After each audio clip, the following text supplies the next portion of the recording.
Hello friends academy आप accounts में आपका स्वागत है। फ्रेंड्स, अभी तक मैंने 3 ट्यूटोरियल बनाए। ये चौथा ट्यूटोरियल है मेरा।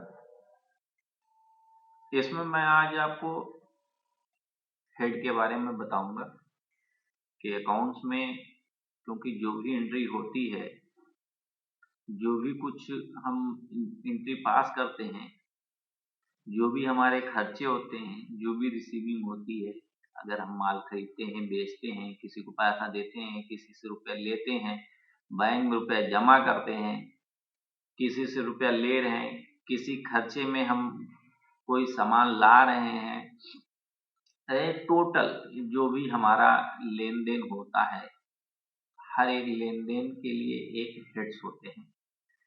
उन्हीं हेडों में हम एंट्री पास करते हैं।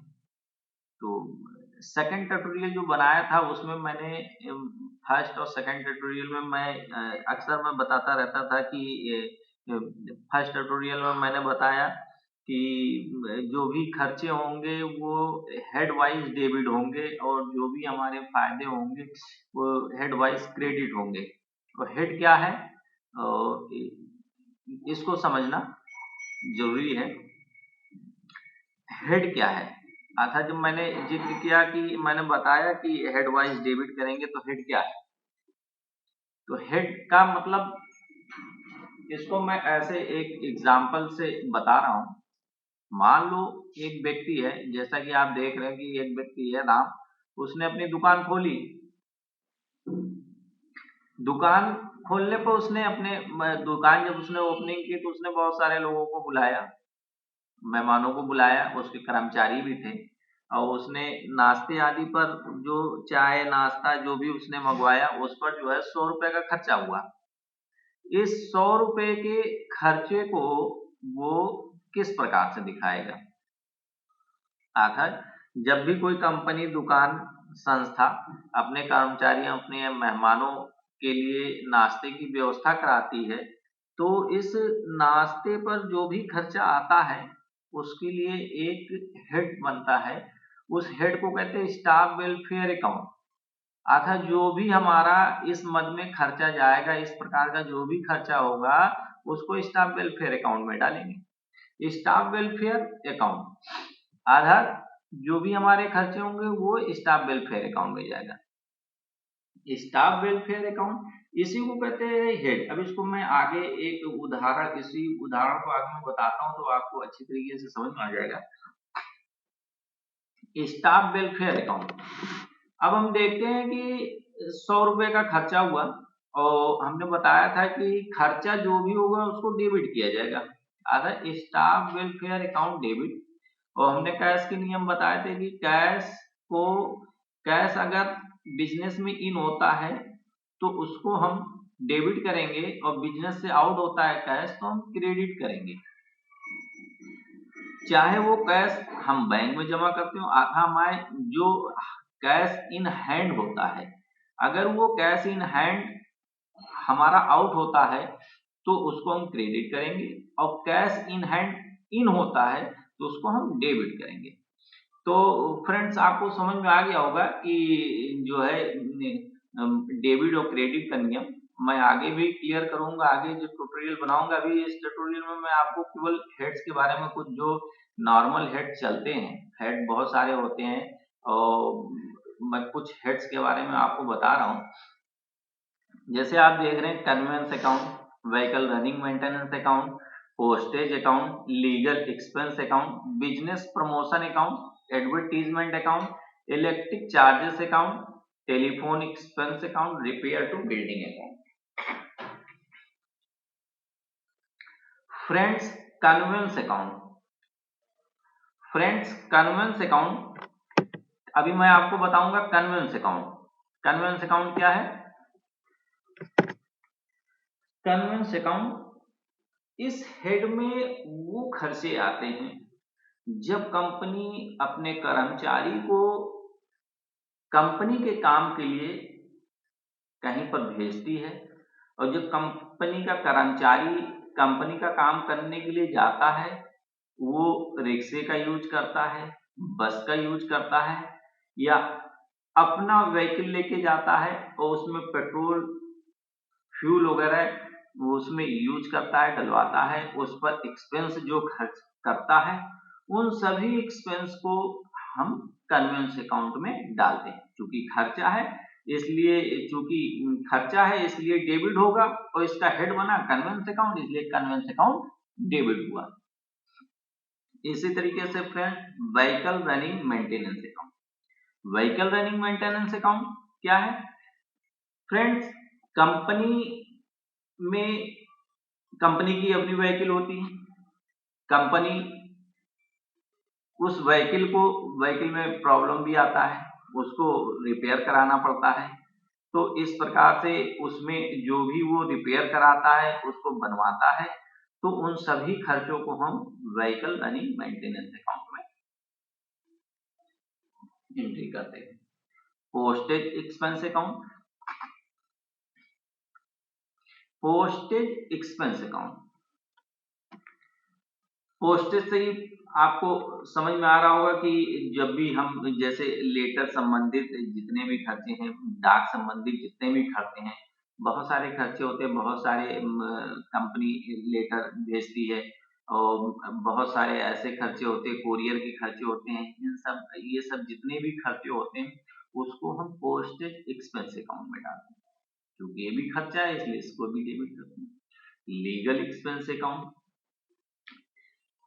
जो खर्चे जो कोर्ट से संबंधित होते हैं, जो खर्चे कोर्ट से संबंधित होते हैं, जैसे revenue stamp, general type paper, court stamp, court fees, notary, lawyer आदि की फीस, इन सभी को हम लीगल एक्सपेंस अकाउंट में डालते हैं।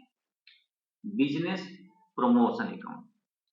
फ्रेंड, जब कंपनी अपनी बिक्री को बढ़ाने के लिए डायरी, कीरिंग, कैलेंडर इत्यादि प्रिंटिंग करवाती है, उसे अपने ग्राहकों, अपने आगे डीलरों को वो जब बांटती है, तो इस खर्चे को हम बिजनेस प्रमोशन करते हैं। एडवर्टीजमेंट अकाउंट, इसी तरीके से एडवर्टीजमेंट अकाउंट है। जब कंपनी अपनी कंपनी की आय बढ़ाने के लिए और ऐड करती है, वो चाहे टीवी में ऐड हो, चाहे पेपर में ऐड हो, या और किसी प्रूफ से जो भी ऐड हो, वो सारे ऐड एडवर्टीजमेंट अकाउंट में जाते हैं। इसी तरीके से इलेक्ट्रिक चार्जेस अकाउंट, हम जो भी इलेक्ट्रिक यूज करते हैं ऑफिस में, कारखाने में, कंपनी में जो भी इलेक्ट्रिक यूज होती है उसका एक बिल जनरेट होता है, उस बिल का जो पेमेंट होता है उस पेमेंट को इलेक्ट्रिक चार्जेस अकाउंट में दिखाते हैं। टेलीफोन एक्सपेंस अकाउंट, इसी तरीके से टेलीफोन एक्सपेंस अकाउंट, जो भी हमारे टेलीफोन के खर्चे होते हैं, मोबाइल के खर्चे होते हैं बिजनेस से रिलेटेड, उन सबको हम टेलीफोन एक्सपेंस अकाउंट में शो करते हैं। रिपेयर टू बिल्डिंग, कंपनी की अगर कोई बिल्डिंग है उस बिल्डिंग को वो रिपेयर कराते हैं, रिकंस्ट्रक्शन कराते हैं, तो उन सभी का खर्चा रिपेयर टू बिल्डिंग अकाउंट में शो करते हैं। Repair to plant and machinery, company में, कारखाने में अगर प्लांट लगा है, मशीनरी लगी है और उसको रिपेयरिंग कराने में कोई खर्चा आता है, तो उसे repair to plant and machinery account में डालते हैं। एंटरटेनमेंट अकाउंट, जब कंपनी अपने मेहमानों को, अपने कर्मचारियों को एंटरटेनमेंट से संबंधित कोई खर्चा करती है, तो वो एंटरटेनमेंट अकाउंट में जाता है। रेंट अकाउंट, कंपनी अगर कोई ऑफिस रेंट पर ले रखी, कोई गोडाउन रेंट पर ले रखा है, उसका रेंट अगर वो पे करता है तो वो सारे खर्चे रेंट अकाउंट में जाएंगे। फ्रेट इनवर्ड और फ्रेट आउटवर्ड। फ्रेट इनवर्ड और freight inward, freight outward. Friend, जिस कंपनी में रॉ मटेरियल आता है, कच्चा माल आता है, यहाँ पर प्रोडक्शन होता है, तो माल बेचने से पहले अर्थात पैकिंग तक,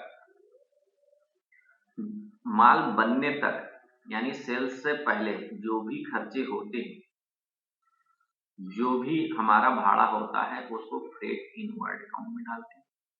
और सेल के बाद यानी माल तैयार हो गया, माल बेचने के लिए तैयार है, जब बिकता है उस पर जो भी भाड़ा होता है उसको फ्रेट आउटवर्ड में डालते हैं, मेडिकल एक्सपेंस अकाउंट। इसी तरीके कंपनी अपने कर्मचारियों को चिकित्सा के जो कर्मचारियों के मेडिकल पर जो भी खर्चा आता है उसको मेडिकल एक्सपेंस में एंट्री करते हैं। बैंक चार्जेस, कंपनी का अकाउंट बैंक में अकाउंट होता है, बैंक उस अकाउंट्स पर कुछ चार्जेस लगाती है समय समय पर, उन सब चार्जेस को बैंक अकाउंट चार्जेस में डालते हैं। डेप्रिसिएशन चार्जेस अकाउंट, 31 दिसंबर को जितनी भी मशीनरी है, फर्नीचर है और भी एसेट्स हैं, सभी उन एसेट्स पर डेप्रिसिएशन अर्थात अकाउंट्स के नियम में ये होता है, माना जाता है कि कोई भी मशीन यूज हो रहा है तो वो मशीन धीरे धीरे उसकी एक ये माना जाता है कि उसकी इतनी आयु है, वो इतने समय के लिए है। उसके बाद मान लीजिए कोई मशीन लगी हुई है, छोटी सी बात है, जैसे मान लेते हैं ऑफिस में कंप्यूटर लगा हुआ है और मान के चलते हैं कि कंप्यूटर का 5 साल इसकी आयु है, 5 साल तक ये है, तो 1 साल का उसका कितना डेप्रिसिएशन हो गया, 20%। तो जब कंप्यूटर 1 साल पूरा करेगा तो 31 मार्च को जब बैलेंस शीट बनाते हैं, फाइनल अकाउंट बनाते हैं, तो हम उस कंप्यूटर पर डेप्रिसिएशन अमाउंट निकालेंगे और उस अमाउंट को डेप्रिसिएशन चार्जेस अकाउंट में क्या करेंगे, डेबिट करेंगे।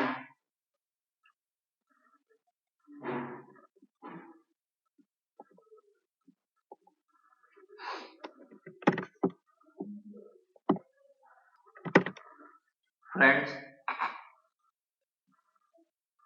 आप देख रहे होंगे advance income tax account, bad debts account, drawing account, loss by fire, loss by theft, salary account, travelling. इसके अलावा बहुत सारे हेड्स हैं, अभी मैं हेड्स के बारे में बता रहा हूं, साथ में मैं अभी आपको बताना चाह रहा हूं कि मेरी कोशिश ये है कि आपको जो अकाउंट्स रूल है उसको मैं मजबूत करूं, जिससे आपको चाहे जहां पर,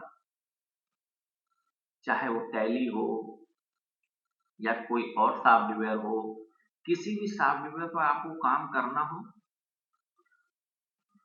तो जब आपका मैनुअल मजबूत होगा तो आप आसानी से कहीं भी अकाउंट्स को कर सकते हैं।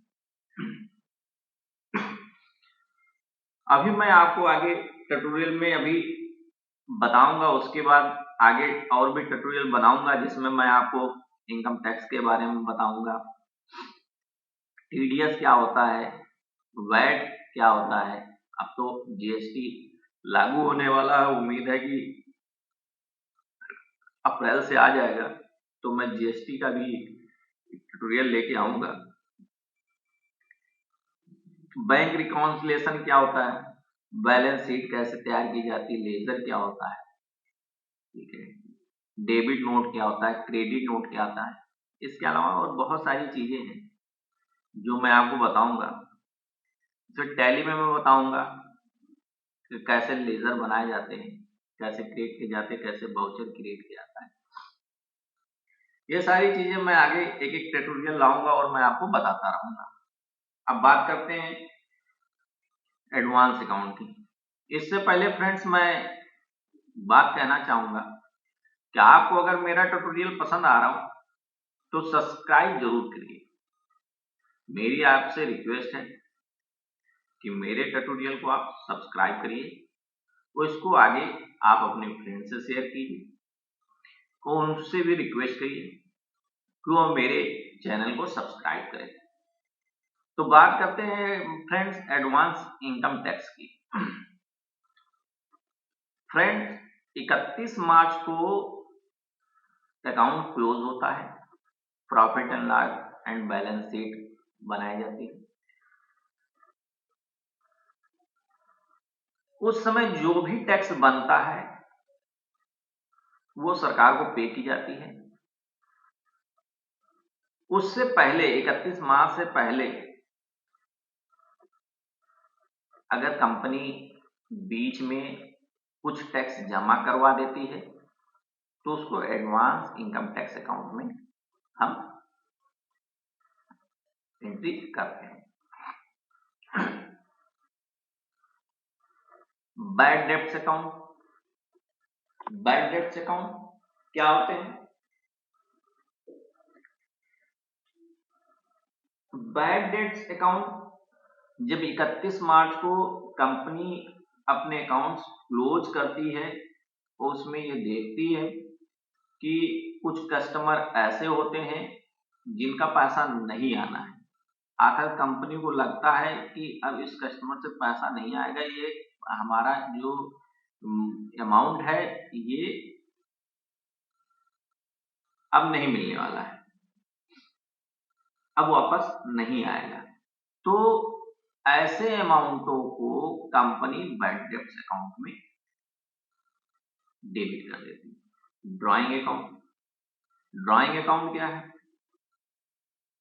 कंपनी का ओनर जब भी अपने पर्सनल खर्चे के लिए कोई अमाउंट निकालता है या अपने पर्सनल खर्च करता है तो उस अमाउंट को ड्रॉइंग अकाउंट कहते हैं। उस अमाउंट को हम ड्रॉइंग अकाउंट में डेबिट करते हैं। Loss by fire, loss by theft, अर्थात कंपनी में कोई आग लग जाती है, कंपनी में कोई चोरी हो जाता है तो उसके कारण कुछ नुकसान हो जाता है, तो उस नुकसान को अगर आग से नुकसान हुआ तो लॉस बाय फायर करते हैं, और अगर चोरी के कारण कोई नुकसान हुआ है तो loss by theft. Salary account, company अपने कर्मचारियों को वेतन देती है और वेतन का जो भी अमाउंट होता है उसको सैलरी अकाउंट में डेबिट करते हैं।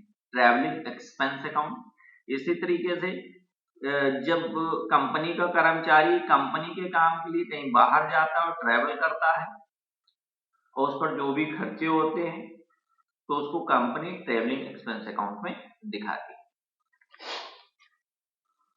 फ्रेंड्स, आज मैंने आपको हेड्स के बारे में बताएं, आगे मैं इसके आगे फिर ट्यूटोरियल लेके आऊंगा और कोशिश यही है कि आप इसको जो चीज मैं बता रहा हूं आप वीडियो देखें, उसको अपने रजिस्टर पर नोट करें, जो मैं बता रहा हूं उसको धीरे धीरे समझें, क्योंकि मैं एक साथ बिल्कुल सब कुछ नहीं बता दे रहा हूं कि ये भी ऐसा, थोड़ा थोड़ा बता रहा हूं जिससे आपको हर चीज बिल्कुल क्लियर होती जाए। फ्रेंड्स, लास्ट में यही कहूंगा कि मेरा ट्यूटोरियल पसंद आ रहा हो,